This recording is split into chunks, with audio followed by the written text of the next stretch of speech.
And a very good evening, everybody. Year in and year out, the Glasgow Reds baseball team is one of the better clubs in eastern Montana. And tonight we find out all about those Reds.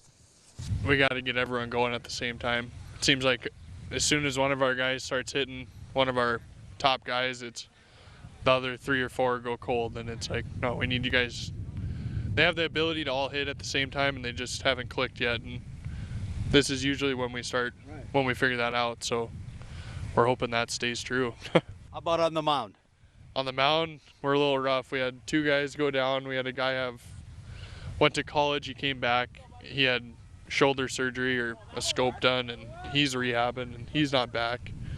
But we have another guy that's gone. He threw yesterday, so he wouldn't throw anyways this weekend. But we had 4 guys, and now we have 2. So one thing about your program is a lot of proud history and tradition, and you guys always seem to get it going before you jump to the post. Yeah, I don't know if I think it comes from Jack. He always gets the best out of everybody, and I don't know. He knows how to get through to people, and he always seems to. All right, what's it going to take to hopefully be successful, and who knows, maybe win another state title?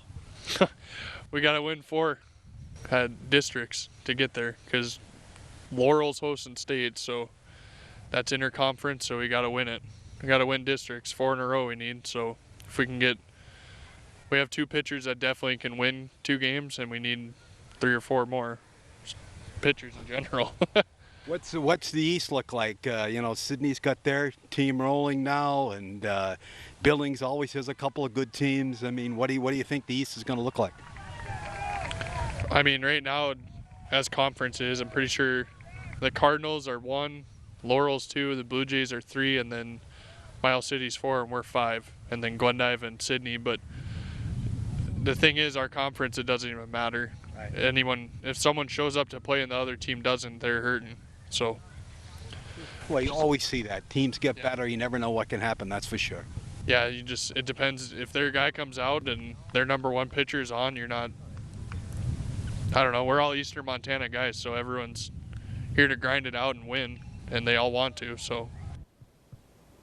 And they want to get the state and beat a Western team. Eastern A is July 20th through the 24th in Miles City. Jack, of course, is Jack Sprague, longtime baseball coach in Eastern Montana, and he always says his team's ready for the postseason, being Wolf Point or now the Glasgow Reds. Oilers head coach Alan LaRocque is a recently graduated player, just graduated from Mayville State this spring, and as a former player, he tries to remember that this can be a tough game. Remember that, not everybody's going to go 4 for 4 and make every play. Exactly. Errors do happen. You know that as a former player. Yeah, no, it is. And, and that's all a part of the game. And that's where guys picking each other up and helping each other out and be like, hey, it's all right, I got the next one. Or, hey, get the next one, It's just those little things right there that help build that team up, and can only take their game to the next level.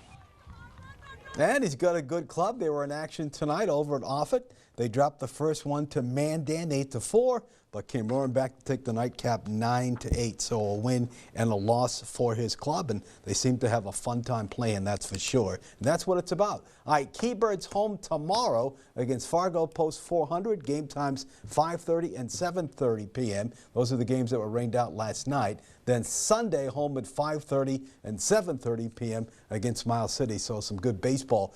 Twins open the second half of their season on Friday on the West Coast against the Oakland A's, the worst team in baseball at 25-67.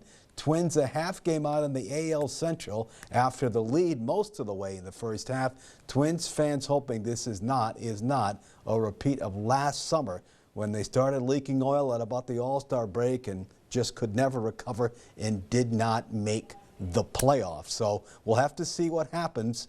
Many folks around the Twin Cities think that they don't know if this club is good again, and they don't know if the manager, Rocco Baldelli, or the front office staff will survive if they crash for a 3rd year in a row. We'll have to see.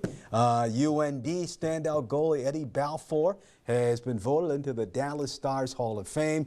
He had a nice run as a player and a coach with that franchise, and always was a guy when you watched him play that you knew he was going to have a lot of success, and he did. as a goaltender and a head coach. Always good to have a UND player in a Hall of Fame, that is for sure. And with that, we take a timeout on First News at 10.